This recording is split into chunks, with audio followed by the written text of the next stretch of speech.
नमस्कार.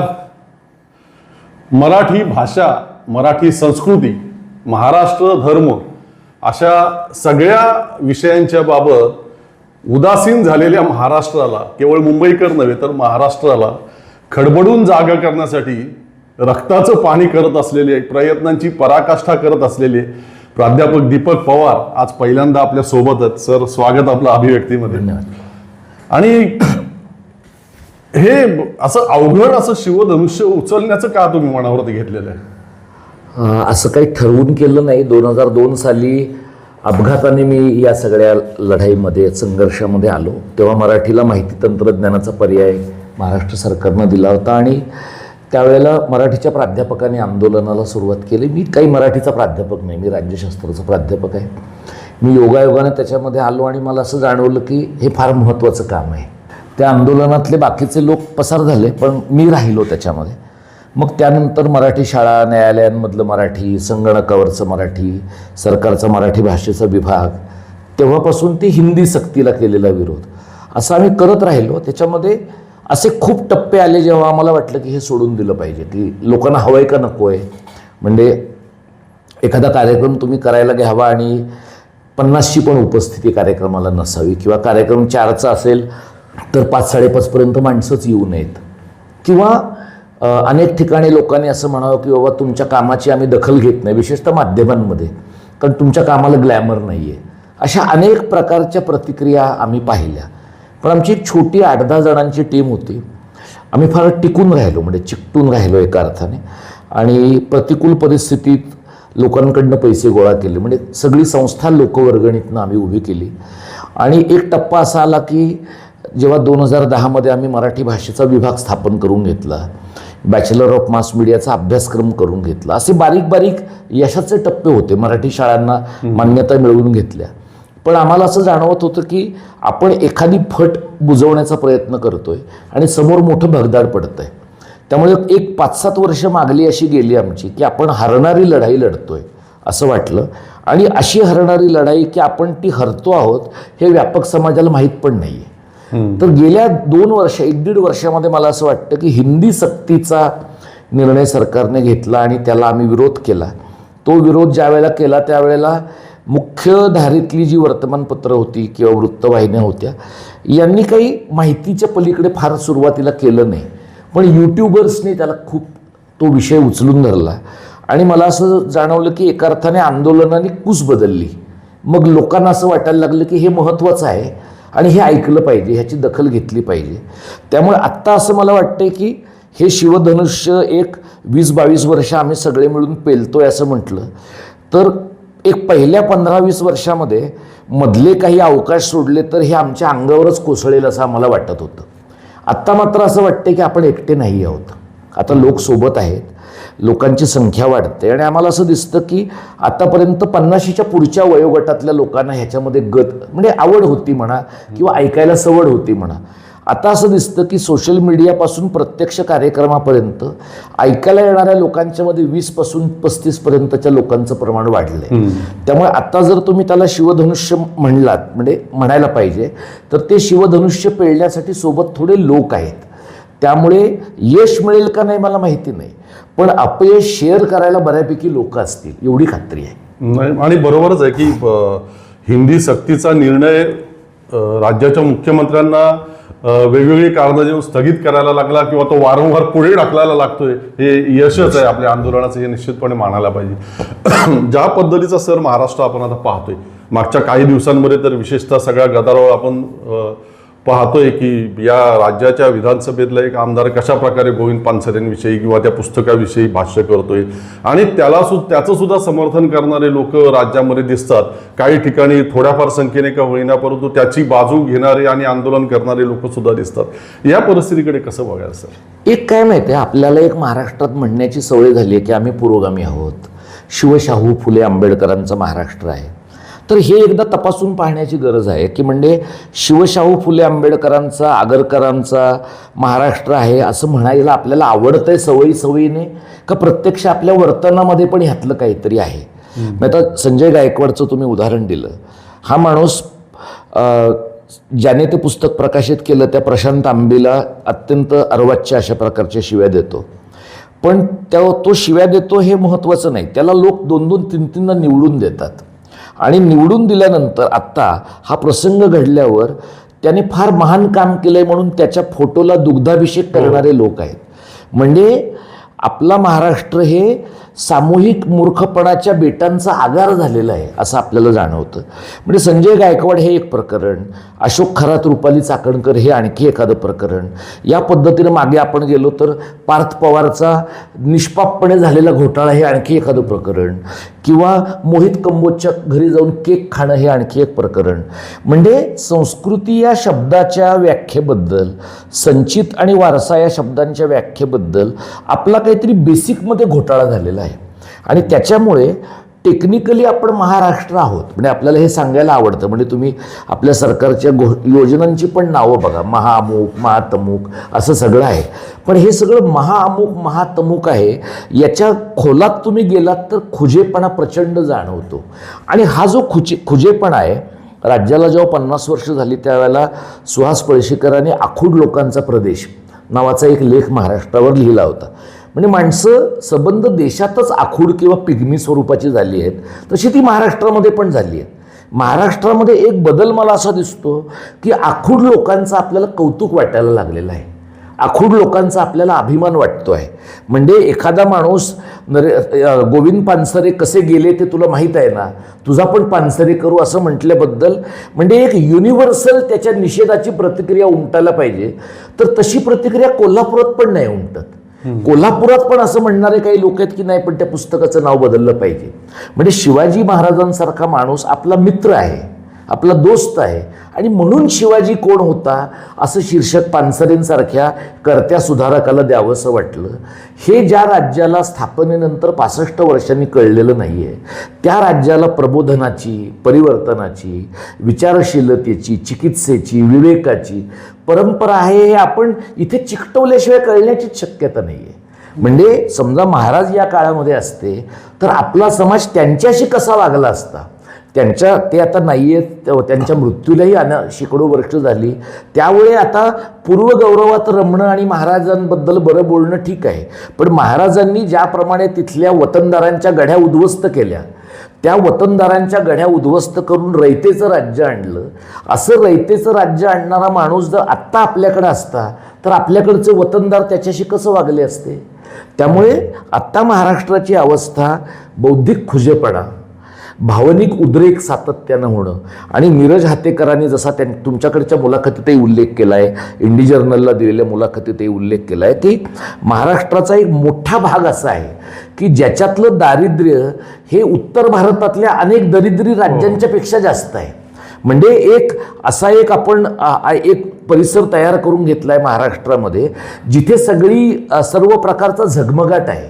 पण त्या झगमगाटामुळे लपलेला जो अंधार आहे महाराष्ट्राच्या वेगवेगळ्या भागांमधला, त्याच्याकडे अजिबात न बघण्याची वृत्ती आपल्या लोकप्रतिनिधींमध्ये आहे, प्रशासनामध्ये आहे. म्हणजे महाराष्ट्राच्या अत्यंत मागास भागामधनं एखाद्या महत्त्वाच्या पोस्टिंगवर आलेला IAS IPS अधिकारी किंवा लोकप्रतिनिधी याला मुंबईत स्वतःच्या प्रॉपर्ट्या करताना आणि आपला भाग विसरून जाताना अजिबात लाज वाटत नाही. आपले सगळे अभिजन ग्रामीण भागातनं येऊन कविता करतील, कथा करतील, कादंबऱ्या लिहितील, पण नंतर सरकारची खुशामतखिरी करून तिथं घडणारा दुष्काळ, तिथं होणाऱ्या भ्रूण हत्या, तिथं होणारा स्त्री विरोधातला हिंसाचार याच्या विरुद्ध बोलणार नाहीत. हवं तर कविता करतील पण बोलणार नाहीत. हा जो भाग आहे ना, यातनं महाराष्ट्राची ओळख पूर्वगौरवामध्ये रमणारा पण वर्तमान काळामध्ये अत्यंत मिडिऑकर लोकांचा बनलेला प्रदेश अशा प्रकारचं झालेलं आहे. ते कसं मोडून काढायचं हे आत्ताचं महाराष्ट्र धर्मापुढचं सगळ्यात मोठं आव्हान आहे. त्या आव्हानाबाबत बोलूच, परंतु हे जे तुम्ही खुजेपणाचा उल्लेख केला, बुद्धी दरिद्रीपणा एक प्रकारचा झालेला आहे. इतका मोठा आपल्याला वारसा असताना, म्हणजे सुधारणावादी, विज्ञानवादी विचारांचा, संत विचारांचा, समाज सुधारकांचा, मग हे खुजेपण कशामुळे आलं? एक कसं आहे बघा की आपण आता आपल्याकडे काही लोक मी तुकारामाचा वारस आहे असं म्हणतात, काही ज्ञानेश्वरांचा वारस आहे म्हणतात, कुणी महानुभाव पंथाचं नाव सांगतात, कुणी आता आपल्याकडे अभिजाततेचा दर्जा मिळाल्यामुळे गाथा सप्तशतीपर्यंत मागे जातात.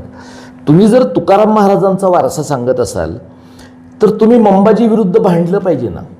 मग तुमचा मंबाजी कोण आहे? तुमचा मंबाजी शासकीय सत्तेत असू शकेल, प्रशासकीय सत्तेमध्ये असू शकेल किंवा सांस्कृतिक सत्तेमध्ये असू शकेल. तुम्हाला मंबाजी कळतो, पण तुम्हाला मंबाजीच्या पालख्या उचलण्यापासून तुम्हाला सवड मिळत नाही. तर मग तुम्ही तुकारामाचे वारस कसे काय? तशाच पद्धतीनं तुम्ही शिवाजी महाराजांचे वारस आहात. 13वे 14वे काय जी काही तुमची पिढी असेल ते तुम्ही वारस आहात. पण तुम्ही शिवाजी महाराजांचे वारस आहात, पण तुमच्या वागण्या बोलण्यात ते का दिसत नाही?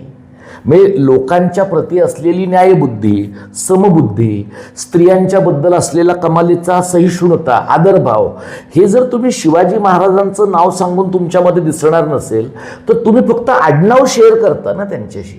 हे जे घडतं आहे आपल्याकडे गेल्या 50-70 वर्षांमध्ये, एकतर वाचनाची जी प्रक्रिया आहे एकीकडे ती पाझरत समाजाच्या तळच्या घटकांपर्यंत गेली, पण ज्यांनी समाजाचं नेतृत्व करणं अपेक्षित आहे असा जो अभिजन वर्ग आहे, त्या अभिजन वर्गाच्या वाचनामध्ये, चिकित्सेमध्ये, एकूण वादसंवादाच्या प्रक्रियेमध्ये कमालीचा आकसलेपण आलेला आहे. म्हणजे तुम्ही आणि मी बोलतो आहोत आणि मला तुमचा युक्तिवाद पटेनासा झाला किंवा तुम्हाला माझा युक्तिवाद पटेनासा झाला, तर पहिल्यांदा मला पडलेला प्रश्न असा असू शकतो की यांची जात काय आहे, हे कोणत्या भागातले आहेत. आणि म्हणजे तुमच्या युक्तिवादाला असा मोटिव्ह किंवा हेतू चिकटवल्याशिवाय मला तुमच्याशी भांडताच येत नाही. या पद्धतीनं विचार करण्याची वृत्ती महाराष्ट्रात सार्वत्रिक आहे. आणि दुसरीकडे आपल्याला असं दिसतं की सत्तेशी भांडणं हा महाराष्ट्राचा एकेकाळचा गुण होता. म्हणजे धोंडो केशव कर्वे यांना वयाची 100 वर्ष पूर्ण झाली म्हणून त्यांचा नेहरूंच्या हस्ते सत्कार झाला. त्या सत्कारामध्ये जेव्हा त्यांना असं विचारलं गेलं की तुमची कोणती इच्छा अपूर्ण राहिली आहे, तर ते असं म्हणले की संयुक्त महाराष्ट्र तेवढा बघायचा राहिला आहे. म्हणजे नेहरू संयुक्त महाराष्ट्राच्या विरोधातले आहेत हे माहीत असताना, आणि आपली आता 100री गाठली आपण आयुष्याची, आपला सत्कार होतोय देशाच्या पंतप्रधानाकरवी, असं असताना तो माणूस संयुक्त महाराष्ट्र तेवढा पाहायचा राहिला आहे असं म्हणतो. आणि त्याची लालजी पेंडसे त्यांच्या महाराष्ट्राचं महामंथनमध्ये नोंद घेतात. म्हणजे त्यांच्याकडे गमावण्यासारखं काही नव्हतं, पण मोकळेपणाने धोंडो केशव कर्वे बोलले. सेनापती बापट तसं म्हणाले. म्हणजे नेहरू मोठे आहेत म्हणून त्यांच्याबद्दल महाराष्ट्राची भूमिकाच मांडायची नाही असं लोकांनी केलं नाही. म्हणजे तेव्हाही बोटचेपे लोक होते, तेव्हाही काठावरचे लोक होते, पण महाराष्ट्र उभाच संघर्षावर राहिलेला आहे. म्हणजे काँग्रेस सोडली लोकांनी त्या काळामध्ये. समाजवाद्यांनी, डाव्यांनी, बाबासाहेबांच्या शेड्यूल्ड कास्ट फेडरेशनने यांनी संयुक्त महाराष्ट्र समितीचा लढा उभा करून काँग्रेसला नाकीनं वाढलं. असा जो महाराष्ट्र आहे ज्याच्यामध्ये क्रांतिसिंह नाना पाटलांपासून उद्धवराव पाटलांच्या पर्यंत अनेक माणसांनी व्यवस्थेच्या विरुद्ध बंड केला. अगदी प्रबोधनकार, वारा कोठारी, भाई माधवराव बागल या सगळ्या माणसांनी बंड केलं. त्या माणसांना असं वाटू शकलं असतं ना, राहिलो असतो नेहरूंच्या बरोबर, महाराष्ट्र थोडा पुढे झाला असता किंवा नसता झाला तर माझं काय नुकसान झालं असतं. म्हणजे अत्र्यांसारखा माणूस, म्हणजे अत्र्यांनी तेव्हा जर लिहिलंय जेथे नेहरू हिरे चव्हाण तेथे आता काळे निशाण, किंवा जेव्हा सखा पाटील असं म्हणले की चंद्रसूर्य असेपर्यंत महाराष्ट्र मिळणार नाही, त्यावर अत्र्यांचं वाक्य असं होतं की चंद्रसूर्य काय सखा पाटलाच्या बापाचे आहेत का, असं म्हणणारा माणूस आता जर आपल्याकडे संपादक असेल तर दुसऱ्या दिवशी तो तुरुंगात जाईल. त्यामुळे आपल्याकडे एकतर आपले बहुतांश संपादक, एखाद दुसरा अपवाद वगळला तर लालित्यपूर्ण पद्धतीनं आणि कुत्ता जाने चमडा जाने या भूमिकेतनं मांडतात किंवा काही म्हणतच नाही. किंवा अलीकडे काय झालंय की सगळ्यांना व्यासपीठावर बोलवायचं, सगळ्यांचं परोपरीने कौतुक करायचं आणि मग त्या कौतुकाचा पण उभं आला की एखादं वाक्य मध्येच त्यांच्या सत्सद विवेकाला आवाहन करणारं करायचं. असं ताटातलं वाटीत करण्याचा सत्सद विवेक महाराष्ट्रामध्ये वाढला आहे. हे का घडतं आहे? कारण वैयक्तिक स्वार्थ आणि समष्टीचा फायदा याचा विचार करण्याचं जे तारतम्य माणसांमध्ये लागतं, विशेषतः समाजामध्ये ज्यांच्याकडे बरा पैसा आहे, ज्यांच्याकडे बरी बुद्धी आहे, ज्यांना बरं एक्सपोजर आहे, अशा लोकांवरती जबाबदारी जास्त आहे. असे लोक राजकारणात आहेत, प्रशासनात आहेत, NGOs मध्ये आहेत. पण तुम्ही बघितलं तर सगळ्या चळवळींचं NGOकरण झालेलं आहे. म्हणजे चळवळी नाही राहिल्या, त्यांचं आता दुकान आहे बहुतेकांचं, त्यांची फंडिंग एजन्सी आहे. जर संघ भाजपची संस्था असेल तर त्यांना फंडिंग एजन्सीकडनं चांगले दिवस आहेत, दुसऱ्यांचे असतील तर फार बरे दिवस नाहीत. आणि मग लोक जोखून बोलतात किंवा हे बोललं तर काय होईल, हे बोललं तर मला मिळणारी एखादी जाहिरात थांबेल का, हे बोललं तर मला सरकारकडनं माझ्यावर काही दडपशाही होण्याची शक्यता आहे का, हे बोललं तर एखाद्या लोकप्रतिनिधीला मी दुखावेन का, हे बोललं तर सरकारच्या एखाद्या समितीवर मला जाता येणार नाही का, असे जे वैयक्तिक हितसंबंध आहेत, म्हणजे तुमचा वैयक्तिक हितसंबंध एक आहे आणि महाराष्ट्राचं हित ही दुसरी गोष्ट आहे. जर पदोपदी महाराष्ट्राच्या विचाराला गती देऊ शकणाऱ्या माणसांनी वैयक्तिक हितसंबंधांना महाराष्ट्राच्या सामूहिक हितापेक्षा जास्त महत्त्व दिलं तर आता आपण ज्या गर्तेमध्ये पडतो आहोत ना किंवा पडलो आहोत तिथपर्यंत आपण येऊन पोचतो. आता तर असं झालेलं आहे की तुम्ही चॅनल चालवता, यूट्यूब चॅनल चालवता, तुम्ही अनेकदा लोकांशी बोललेले आहात, तुमच्या स्वतःच्या पोस्टवर लिहिलेलं आहे की तुम्ही एखादा थोडा वेगळा मुद्दा मांडलात आणि अत्यंत संसदीय भाषेमध्ये मांडलात तरी तुमच्या कुटुंबाचा उद्धार करणारी, तुम्हाला भीती घालणारी अशी माणसं आहेत. तशी अशी माणसं आहेत किंवा पोखरकर कशाला या धंद्याला लागता तुम्ही, काय गरज आहे. म्हणजे सर्वसाधारणपणे पापभीरू असणं आणि डरपोक असणं याच्यामधली सीमारेषा एकदम पुसट झाली आहे. त्यामुळे लोकांचं असं म्हणणं आहे आपलं काय व्यक्तिगत नुकसान होत नाही ना. केंद्रामध्ये समजा गुजराती माफियांचं राज्य आहे असं मी म्हटलं तर लोक म्हणतात ते कशाला बोलतो, आपल्याला काय तोटा आहे. आपल्याला तोटा नाही आहे, पण माझ्या अवतीभोवतीच्या समाजाचा जर तोटा होत असेल तर मी पण त्या तोट्यामध्ये सहभागी आहे. आणि एखादा गुन्हा तुम्हाला समाजात घडताना दिसतो, मला जर असं दिसतं की पाशवी बहुमत असल्यामुळेच हिंदीची सक्ती करण्यात आलेली आहे आणि ज्याच्याकडे पाशवी बहुमत आहे त्याला 2029 मध्ये होणाऱ्या वेकन्सी भरण्यासाठी हिंदीवाल्या लोकांची बाजू घेणं गरजेचं आहे, म्हणून तो बिहारमध्ये जाऊन छठ पूजावाल्यांना या महाराष्ट्रात असं आमंत्रण देतो किंवा रिक्षा टॅक्सीवाल्यांसाठी मराठीची सक्ती करायची असेल तर ती पुढे ढकलतो. हे जे व्यापक अहित आहे हे मला दिसत असेल आणि मी तोंड उघडत नसेल तर मी त्या गुन्ह्यामध्ये अप्रत्यक्ष सहभागी आहे. आता गुन्हेगार आणि गुन्ह्यामध्ये अप्रत्यक्ष सहभागी असलेले लोक यांची संख्या एवढी वाढली आहे की तोंड उघडून बोलणारे माणसं हे अल्पसंख्याकांहून अल्पसंख्याक झालेत. लोकांना असं वाटतं की बाकीचे कोण नाही ना बोलत आहेत, मग आपण कशाला बोलायचं. तुम्हालाही हा अनुभव येत असेल की काही महत्त्वाचं कोणाला काही बोलायचं असेल तर लोक साधा कॉल करत नाहीत, लोक व्हॉट्सअप कॉल करतात. लोकांना असं वाटतं किंवा म्हणजे आपल्या देशातले सत्ताधीश कितीही एंटरप्राइझिंग असले तरी आपली लोकशाही एवढी प्रचंड आहे की लोकांचे फोन टॅप करून ते ऐकणं वाटतं तेवढी सोपी गोष्ट नाही, कारण आपण काही इस्रायलसारखे नाही आहोत. पण तरीही लोक घाबरून असतात. काही प्रॉब्लेम झाला तर लोक भेटल्यावर 2 वाक्य बोलतील तुमच्या सोबत आहोत म्हणून, पण समाज माध्यमावर काही लिहायला नको म्हणतात. अशा घाबरट लोकांमध्ये आपण आहोत. म्हणजे आपल्या विचारसरणी धारा किती वेगळ्या असू शकतील, पण आगरकर आणि टिळक 100 दिवस तुरुंगात गेले. टिळक त्याच्यानंतर 1.5 वर्ष गेले, पुन्हा नंतर 6 वर्ष गेले. माफी मागण्याचा पर्याय त्यांच्या पुढेही ठेवण्यात आला होता, त्यांनी नाही केलं. गांधी जवळपास 10-11 वर्ष तुरुंगात गेले, नेहरू जवळपास 10-11 वर्ष तुरुंगात गेले. सुभाषचंद्रांसारख्या माणसाने अगदी देशांतर करावं लागण्याची परिस्थिती अनुभवली. भगतसिंग सारखा माणूस तर वयाच्या 21व्या वर्षी, त्या काळात त्याने जे प्रत्यक्षात केलं ते तुमच्या माझ्यासारखा माणूस इमॅजिनही नाही करू शकत. त्या वयात इतका तो माणूस द्रष्टा आहे. अशा पातळीवर धाडसाशिवाय तुम्हाला कृती नाही करता येत आणि कृतीचा क्लिअर विचार असल्याशिवाय धाडस उपजत नाही. या पेचात महाराष्ट्र आहे. म्हणजे कृतीशून्य वाचाळवीर एकतर आहेत किंवा अजिबातच तोंड बंद करणारे, शिवून टाकलेले, अत्यंत धाडसहीन अशा प्रकारचे लोक आहेत. आणि अशा प्रकारच्या लोकांचं पियर प्रेशर आहे. त्यांचं लोकांचं काय म्हणणं आहे, आम्ही बोलत नाही ना, तू कशाला बोलतो, तू बोललास तर डोळ्यात येतं. प्रश्न असा आहे की एक माणूस बोललेलं डोळ्यात येत असेल तर 10 माणसांनी बोलल्यावर सरकार त्यांच्याकडे नाही ना एवढे डोळे वटारून बघणार. पण त्या 10 माणसांपैकी 9 जणांना वाटते की आपण डोळे बंद ठेवलेले बरे, उलट आपण ह्याला किंवा हिला फेसबुकवर एवढंच म्हणावं की सोबत आहोत.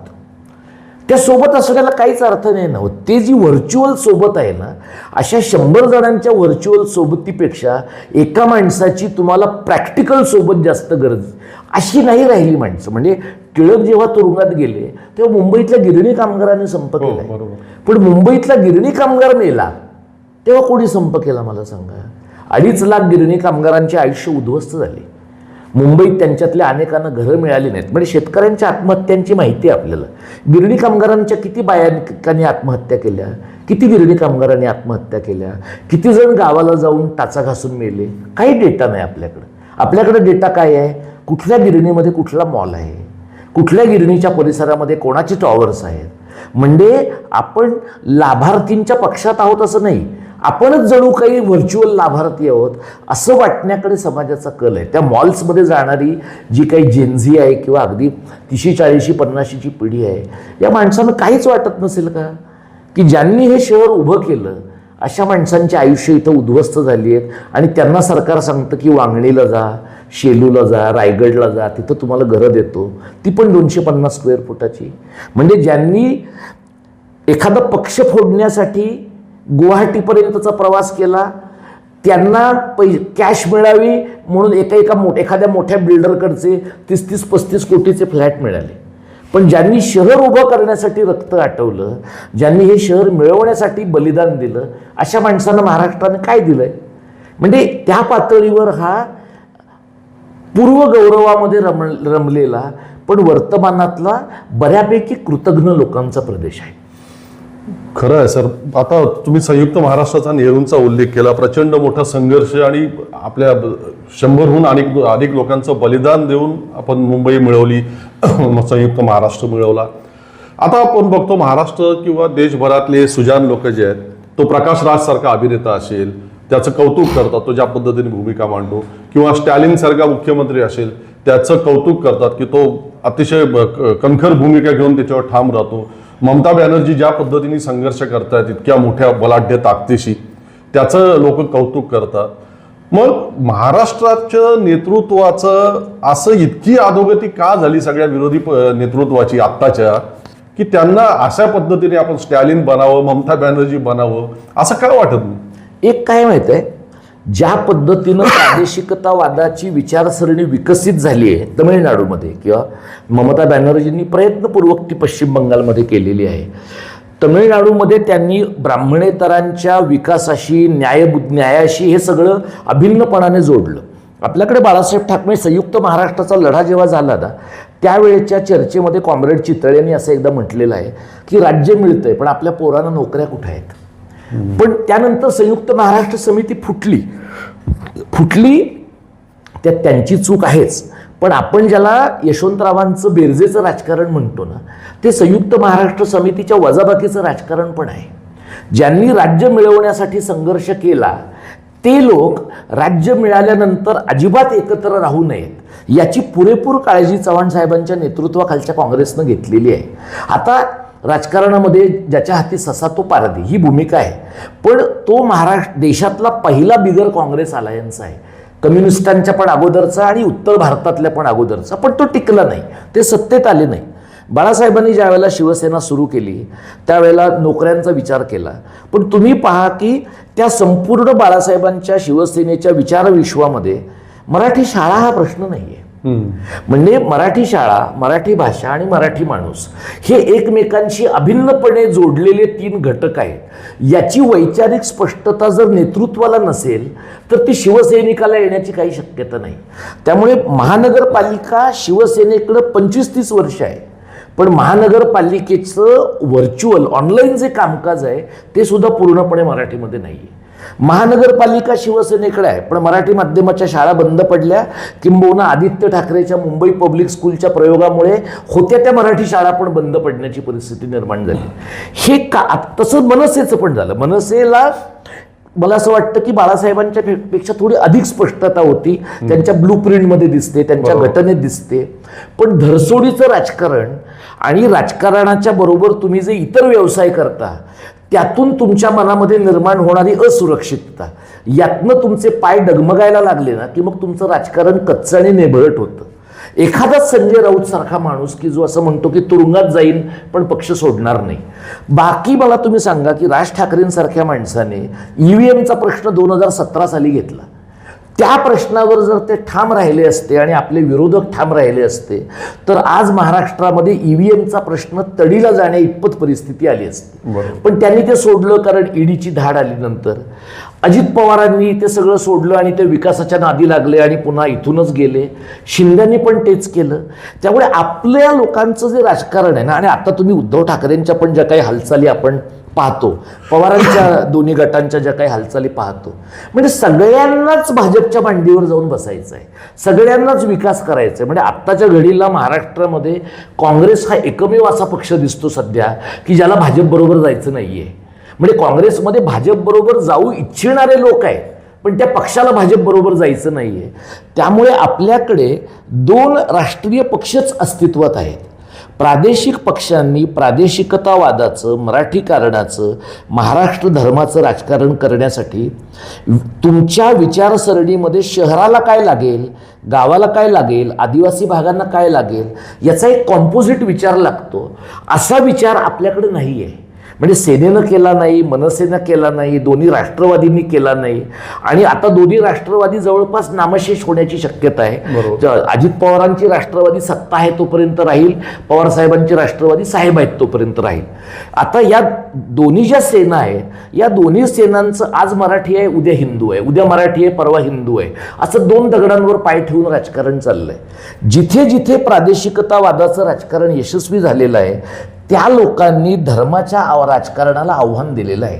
म्हणजे तुम्ही DMK बघा किंवा AIADMK बघा, यांनी कायम म्हणजे त्यांच्याकडे सातत्यानं त्यांनी उत्तर भारताचं राजकारण, हिंदीचं राजकारण, आर्य संस्कृतीचं राजकारण, गायपट्ट्याचं राजकारण याला टोकाचा विरोध केलेला आहे. आणि करुणानिधीच्या काळामध्ये स्टालिन फारच मागे होते, स्टालिनला मुख्यमंत्री पदच वयाच्या 60ला मिळालेलं आहे. पण आत्ता गेल्या 4 वर्षामध्ये नॅशनल एज्युकेशन पॉलिसी असेल किंवा फेडरलिझम असेल किंवा डिलिमिटेशन असेल, या बाबतीमध्ये स्टॅलिन आणि स्टॅलिनच्या टीमने इतकी व्यवस्थित भूमिका घेतलेली आहे की भारतीय जनता पक्षाला त्यांना वठणीवर आणण्यासाठी त्यांचे पैसे थांबवावे लागले. पण तो माणूस गप्प नाही बसला किंवा त्यांनी आमचा पक्ष तुम्हाला मदत करेल असं म्हटलं नाही. ते सुप्रीम कोर्टात गेले, राज्यपालांविरुद्ध सुप्रीम कोर्टात गेले, केंद्र सरकार विकास योजनांचे पैसे अडकवतं ह्याच्याबद्दल गेले.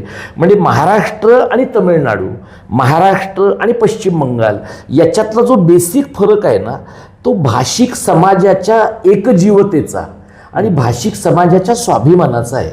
म्हणजे ममता बॅनर्जी अरेला कारे म्हणणारे बाई आहेत. म्हणजे त्यांनी ईडीला पाठवलं तर ह्या स्वतः ईडीच्या ऑफिसात गेल्या आणि त्या माणसांना दहशत बसेल असं त्यांनी वक्तव्य आणि त्यांचं वागणं राहिलं. महाराष्ट्रामध्ये फक्त एकदा शरद पवारांनी तेवढं ईडीला तुम्ही कशाला येता, मीच येतो असं सांगितलं. पण याच्या व्यतिरिक्त महाराष्ट्रातला जो राजकीय वर्ग आहे ना, तो अत्यंत डरपोक लोकांचा, तडजोडवादी आणि मांडवली करणाऱ्या लोकांचा वर्ग आहे.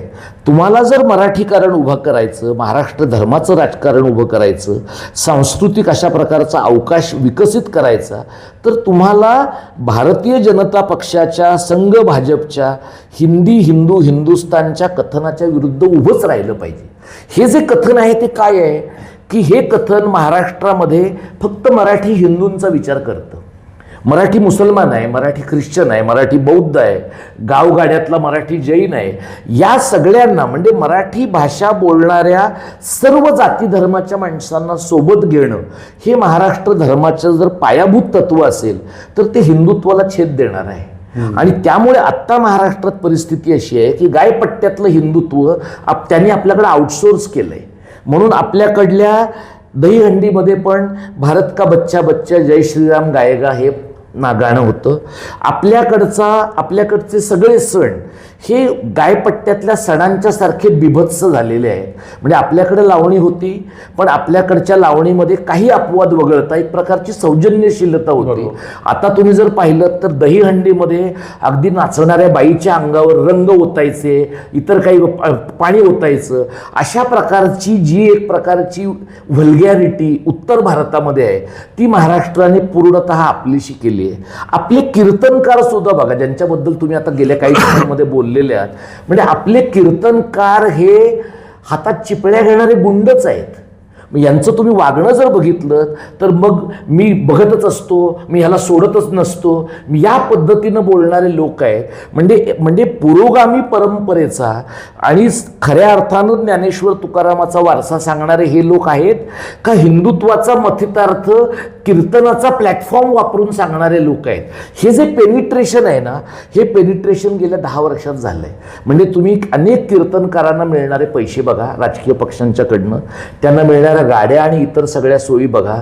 हे सगळे जे लोक आहेत, हे सगळे लोक काय करतायत, तर हे सगळे लोक लोकांच्या म्हटलं तर भाबडेपणाचा, म्हटलं तर धर्मभिरूपणाचा व्यवस्थित फायदा घेऊन त्यांना दरवेळेला नवा शत्रू दाखवतात. म्हणजे मुसलमान आहे, कधी कधी ख्रिश्चन आहे, कधी लव जिहाद आहे, कधी कॉर्पोरेट जिहाद आहे, कधी लँड जिहाद आहे.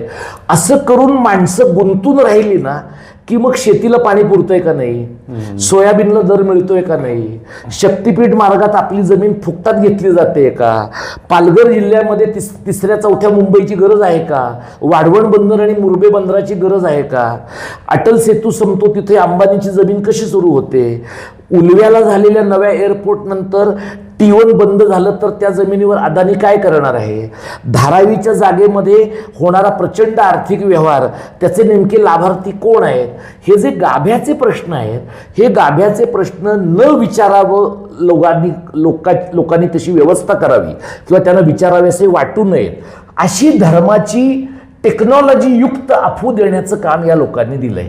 याचं कारण हे सगळं तुमच्या मोबाईलवर उपलब्ध आहे. तुम्हाला जायचंच नाहीये कुठे, तुमच्या रीलमध्ये आहे, तुमच्या शॉर्ट्समध्ये आहे, तुमच्या इंस्टाग्रामच्या फीडवर आहे. आणि एकदा तुम्ही बघायला लागलात की त्या अल्गोरिदममध्ये तुम्हाला तेच तेच पुन्हा दिसतंय.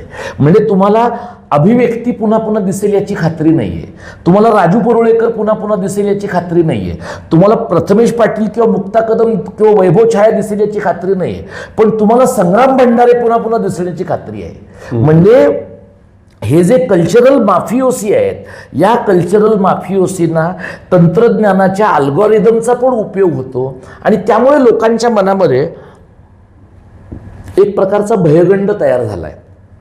तो भयगंड असा आहे की आपल्या अवतीभोवतीचे सगळे लोक एकतर लाडकी बहीण योजनेचे लाभार्थी आहेत, चारधाम यात्रेचे लाभार्थी आहेत, कुठेतरी दर्ग्याला एखाद्या नेण्याचे लाभार्थी आहेत, साईबाबांच्या शिर्डीला जाण्याचे लाभार्थी आहेत. एवढं सगळं जर आपल्याला अजिबात बूड न हलवता मिळत असेल तर महाराष्ट्र वाचवा, मराठी भाषा वाचवा, मराठी शाळा वाचवा, मराठी माणूस वाचवा, एवढे कष्ट करायची गरज काय आहे. अशा प्रकारचा एक सांस्कृतिक ऐदीपणा आपल्या समाजात आणून तो एस्टॅब्लिश करणं. म्हणजे तुम्ही बघितलं तर आतापर्यंत आपण काय म्हणायचो, म्हणजे ह्या निवडणुकीत लोक काय म्हणले की लाडक्या बहिणींनी दगा दिला.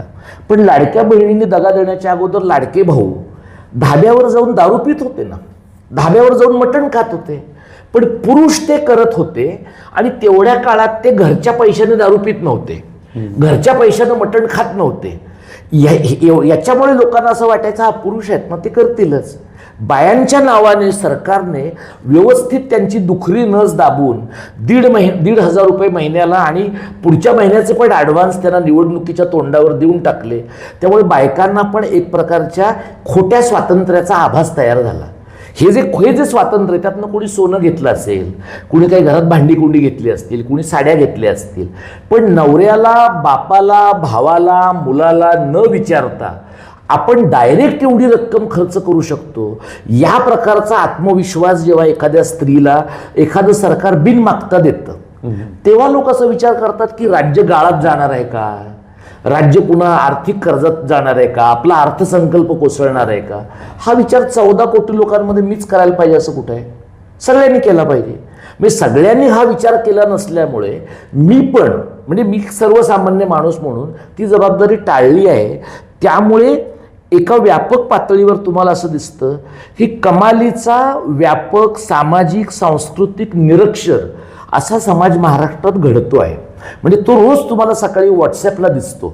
म्हणजे ज्या प्रकारचे फॉरवर्ड्स लोक एकमेकांना करतात, ज्या प्रकारच्या गोष्टी एकमेकांशी लोक बोलतात, म्हणजे नाशिकला घडलेलं TCSचं प्रकरण असेल, परतवाड्याचं प्रकरण असेल किंवा इतर अनेक प्रकरण असतील, या सगळ्यांच्या बाबतीत नॅरेटिव्ह सेट करणं आणि त्याच्यामधनं तुम्हाला एक डिझायर्ड आउटपुट तुम्हाला हवं आहे की मुसलमानांचं खलनायकीकरण करायला पाहिजे, बौद्धांचं खलनायकीकरण करायला पाहिजे.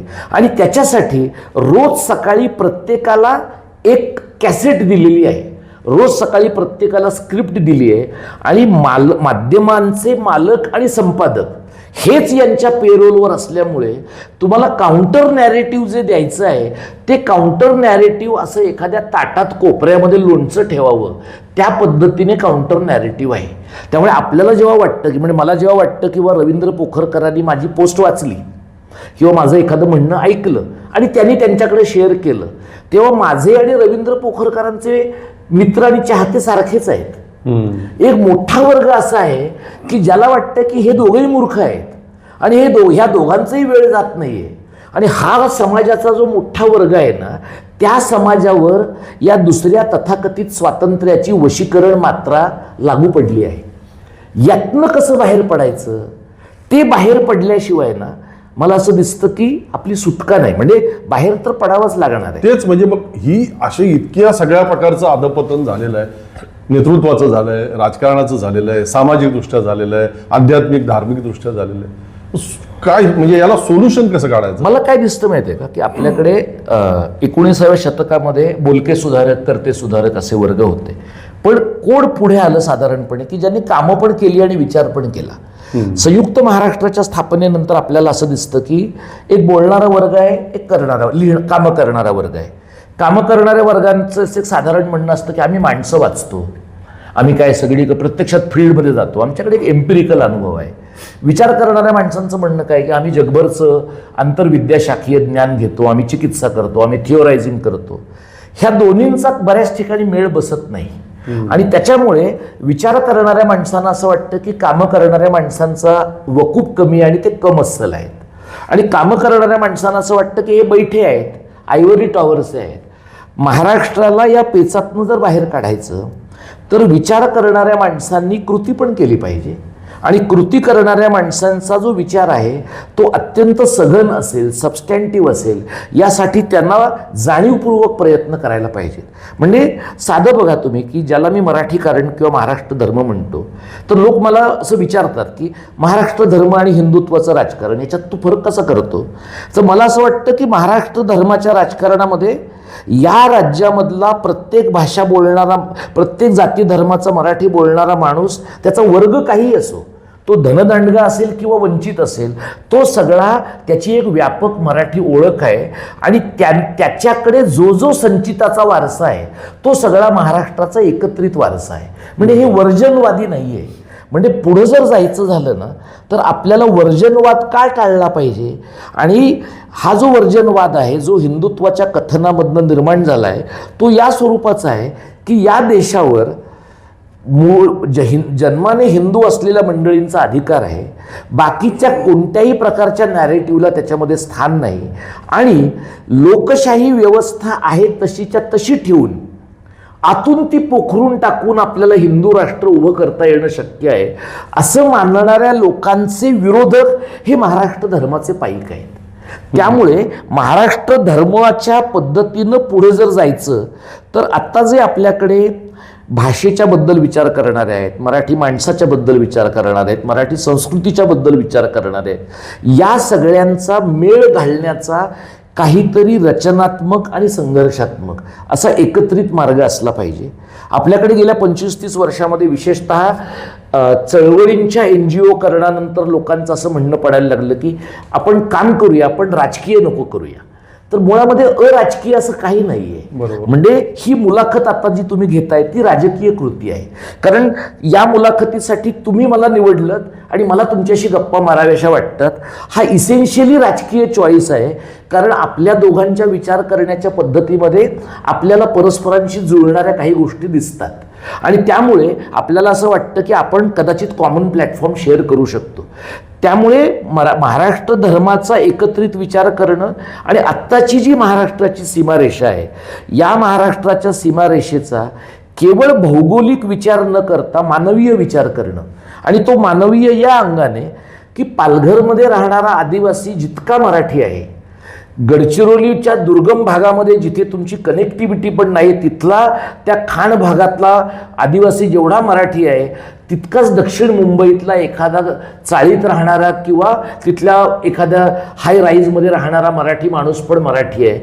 आणि या सगळ्यांच्या हितसंबंधांमध्ये फरक असेल, या सगळ्यांच्या विचार करण्याच्या प्रकृतीमध्ये फरक असेल, पण या सगळ्यांच्या विकासाचा, या सगळ्यांच्या मधल्या बदलाचा एकत्रित विचार करणारं असं कथन मांडण्याचा प्रयत्न झाला पाहिजे.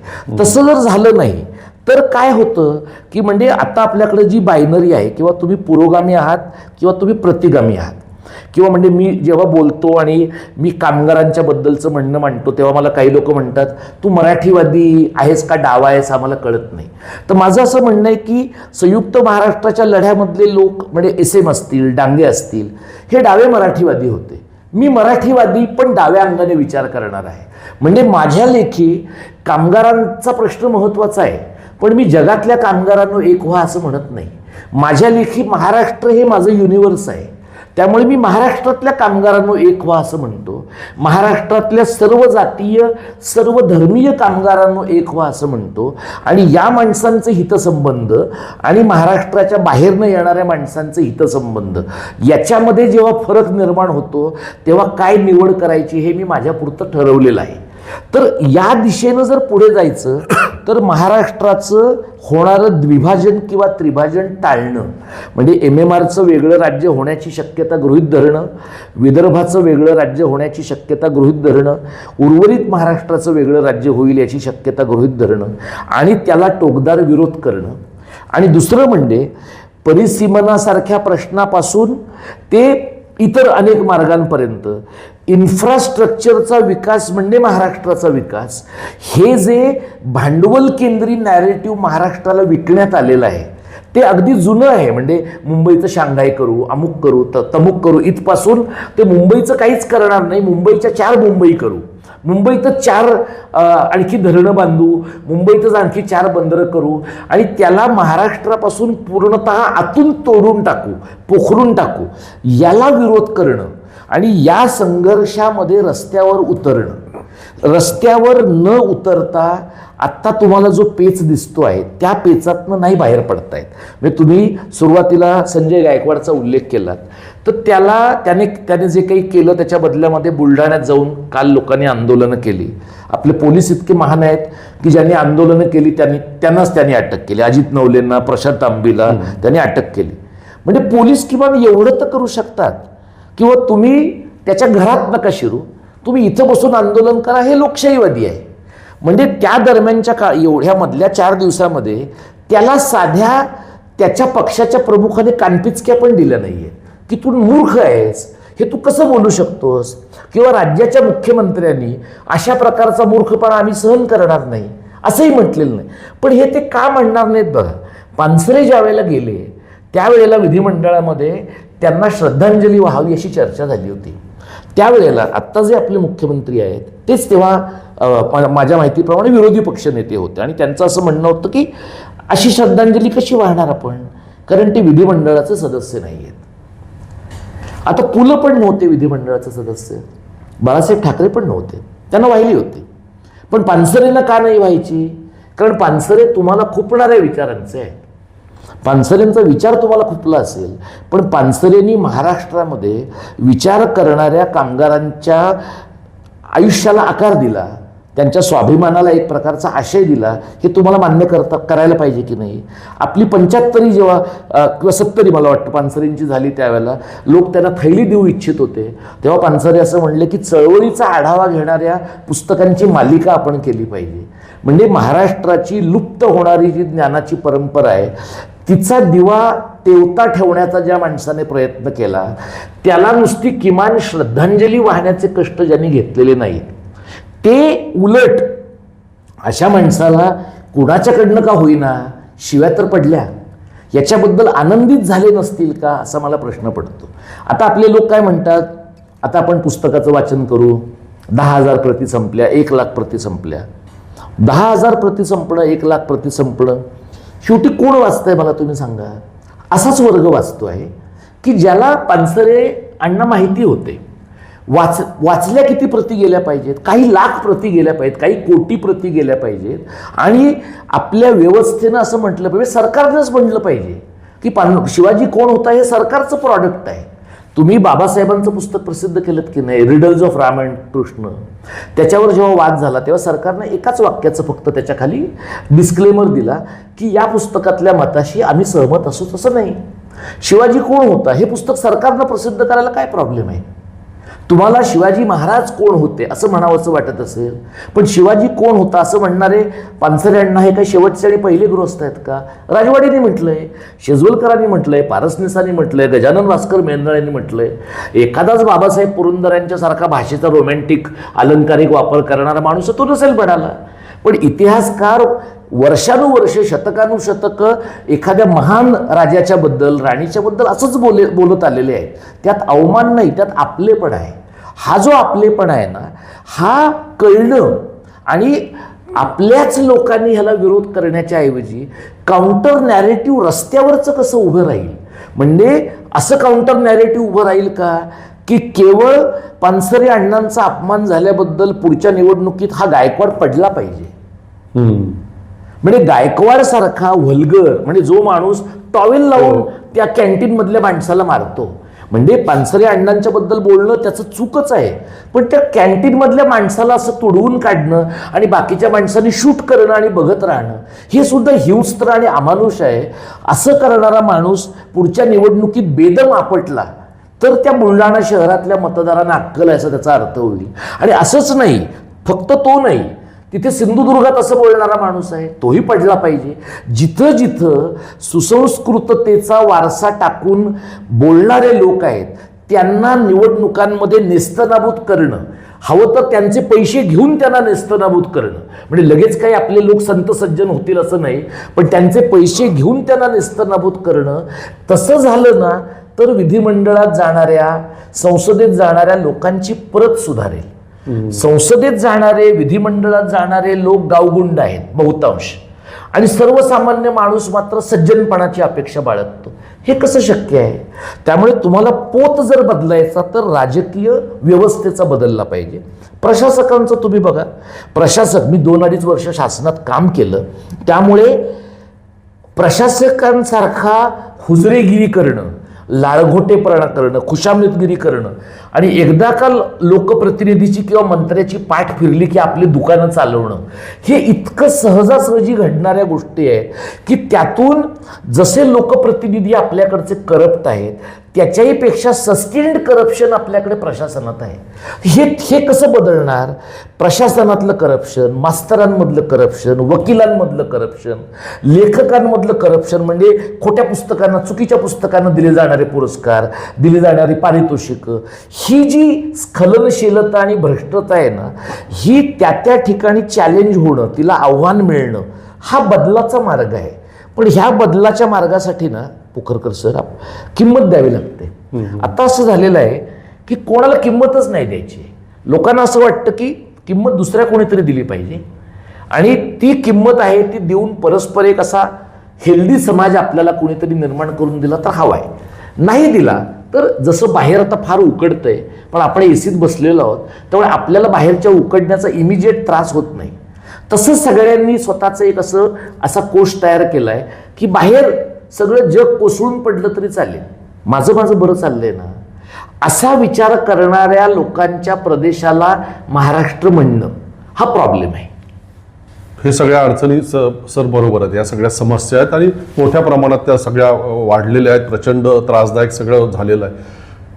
परंतु अंधभक्त जमात वगैरे त्या गोष्टी आपण सोडून देऊ, ज्यांना मेंदूच नाही वापरायचं, असूनही वापरायचं नाही त्यांना आपण सोडून देऊ. परंतु जे तुमच्यासारख्यांचे विचार ऐकतात, काहीतरी करावं असं ज्यांना वाटतं, ज्यांना आपला संत किंवा समाजसुधारकांचा वारसा माहिती आहे, उद्या महाराष्ट्र दिन आहे, 1 मे आहे, अशा लोकांनी काय कृती करण्याचा निर्धार केला पाहिजे? सर्वसामान्य माणसाला काय जमू शकेल या बदलासाठी? त्यांना काय करता येईल? एक काय वाटतं मला माहिती आहे, या बाबतीमध्ये आपण थोडं गांधींकडनं शिकलं पाहिजे की त्यांनी एक मान्य केलं होतं की सर्वसामान्य माणूस फार मोठा त्याग नाही करू शकणार. म्हणजे दांडीच्या सत्याग्रहामध्ये जाऊन पोलिसांच्या काठ्या खाऊ शकणारा एक 70-80 लोकांचाच वर्ग होता. नंतर मग त्यातून निर्माण झालेल्या प्रेरणेतनं लोकांनी देशभरात आंदोलनं केली किंवा 42च्या संग्रामामध्ये हजारो लोकांनी भाग घेतला. पण मिनिमम जमणारी काय गोष्ट होती तर सूत कातायचं आहे. मिनिमम जमणारी गोष्ट काय आहे तर दलितांच्या वस्त्यांमध्ये, म्हणजे जरी गांधींनी त्याला हरिजन हा बाबासाहेबांना न आवडणारा शब्द वापरला असला तरी बाबासाहेब गांधींचा त्यातला हेतू अगदीच चूक होतं असं नाही म्हणता येणार, पण अशी काहीतरी कामं करायला लोकांना सांगणं, या पद्धतीने गांधींनी माणूस ॲक्टिवेटेड ठेवला. आता मला असं वाटतं की महाराष्ट्र दिनाचा विचार करू, म्हणजे 27 फेब्रुवारी घ्या, 1 मे महाराष्ट्र दिन घ्या, 21 नोव्हेंबर सारखा संयुक्त महाराष्ट्राच्या लढ्याची सुरुवात झाली तो दिवस घ्या. या सगळ्या दिवसांमध्ये महाराष्ट्रातल्या जनतेने एक विचार केला पाहिजे की मराठी भाषा, मराठी शाळा, मराठी संस्कृती, मराठी माणूस याच्याबद्दलचं आपलं काय कर्तव्य आहे. तर एक कर्तव्य म्हणजे जर शाळा राहिल्या नाहीत तर भाषा राहत नाही, भाषा राहिला नाही तर भाषिक समाज राहत नाही. म्हणजे महाराष्ट्रभरातल्या जनतेनं महाराष्ट्र दिनाच्या निमित्ताने असं ठरवलं पाहिजे की महाराष्ट्रात ज्या मराठी शाळा बंद होऊ घातलेल्या आहेत, सरकार काही ठिकाणी प्रयत्नपूर्वक बंद करतं आहे, काही ठिकाणी संस्थाचालक प्रयत्नपूर्वक बंद करत आहेत आणि काही ठिकाणी पालकांच्या प्रचंड ओढ्याने त्या बंद पडत आहेत. ही लाट उलटवून लावण्यासाठी, मराठी शाळांच्या सक्षमीकरणासाठी मला जे जमेल ते मी करीन. म्हणजे माझं मूल, माझं नातवंड मराठी माध्यमाच्या शाळेत जाऊ शकेल का, माझ्या परिसरातल्या मराठी शाळेसाठी मी वेळ देऊ शकेन का, माझ्या परिसरातल्या मराठी वाचनालयासाठी मी वेळ देऊ शकेन का, हे ठरवलं पाहिजे. मराठी माणसांच्या बाबतीमध्ये विचार करायचा तर आता तुम्ही रिक्षा टॅक्सीवाल्यांच्या प्रश्नाबद्दल आपण बोललो, तर आपल्या दैनंदिन व्यवहारामध्ये जर इतकं मराठी बोलणं आलं की रिक्षा आणि टॅक्सीवाल्यांना मराठीतनं बोलल्याशिवाय धंदा करता येणार नाही, अशा प्रकारची एक दहशत त्यांच्यात निर्माण झाली तर शशांकरावसारख्या बदमाशांना पण माघार घ्यावी लागेल आणि त्यांना सांगावं लागेल की आम्ही शिकतो, वेळेत शिकतो, पण आमच्या धंद्यावर परिणाम होऊ देऊ नका. ही एक गोष्ट करता येणं शक्य आहे.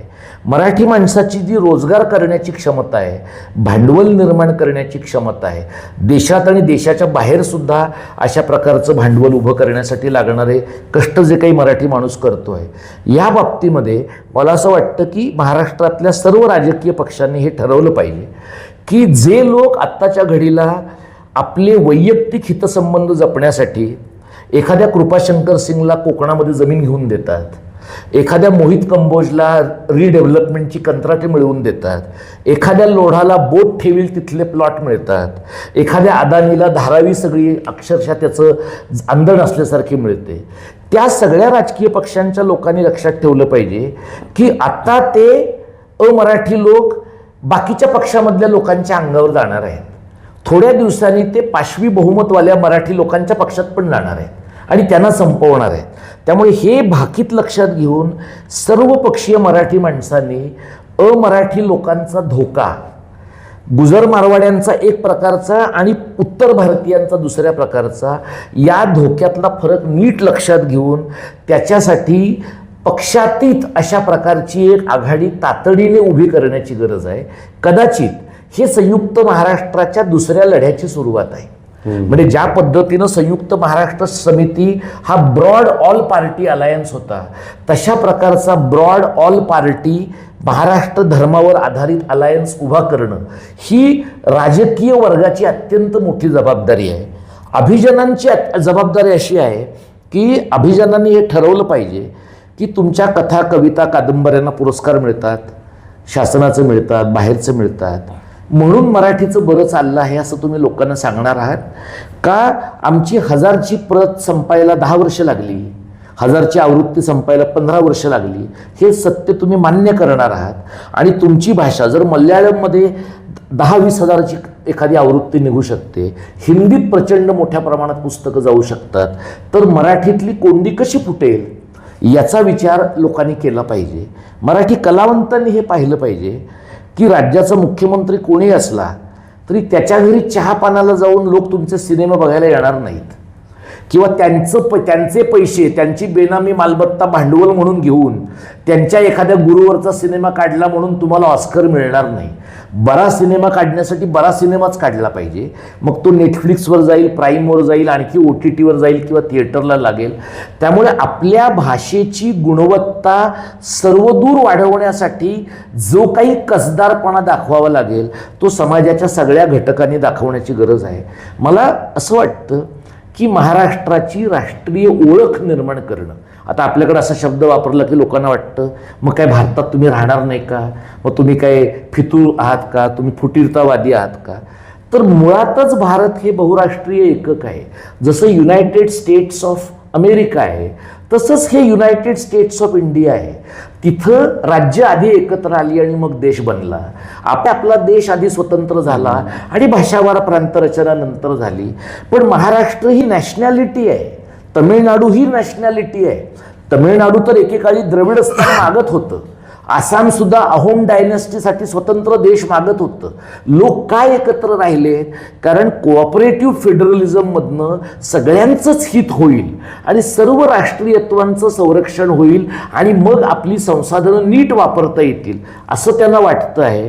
ज्यांच्याकडे त्या भाषिक राष्ट्रीयत्वाचा नीट उदय झाला आहे ती राज्य दटून राहतात.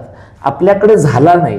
त्यामुळे महाराष्ट्र दिनाचं सगळ्यात महत्त्वाचं सगळ्यांचं उद्दिष्ट महाराष्ट्र धर्मावर आधारित मराठी राष्ट्रीयत्वाची जाणीव पक्की करणं आणि पुढच्या 10 वर्षांचा, पुढच्या 25 वर्षाचा एक आराखडा समोर ठेवून सर्व पातळीवर गेल्या 65 वर्षात महाराष्ट्राने जे गमावलं आहे, म्हणजे मग सह्याद्रीने हिमालयाच्या मदतीला जाऊन गमावलंय, गुजर मारवाड्यांच्या पुढे लांगुल चालन करून गमावलंय, अतिभाषिक सहिष्णुतेमुळे गमावलेलं आहे किंवा वैचारिक खुजेपणामुळे गमावलेलं आहे, ते चक्र उलटं फिरवण्यासाठी 5 वर्षाचा, 10 वर्षाचा, 20 वर्षाचा सक्रिय कृती आराखडा हा समूहाने राबवण्याचा कृती आराखडा तयार करणं ही मराठी समाजाची एकत्रित जबाबदारी आहे. कारण भाषा, संस्कृती आणि भाषिक समाजाचं जतन संवर्धन हे एकट्या दुकट्याने करण्याची गोष्ट नाही, ते एकत्रपणे करायचं आहे. आपण हे ठरवायला पाहिजे महाराष्ट्र दिनाच्या निमित्ताने की हे आपण एकत्रपणे करणार आहोत का करणार नाही आहोत.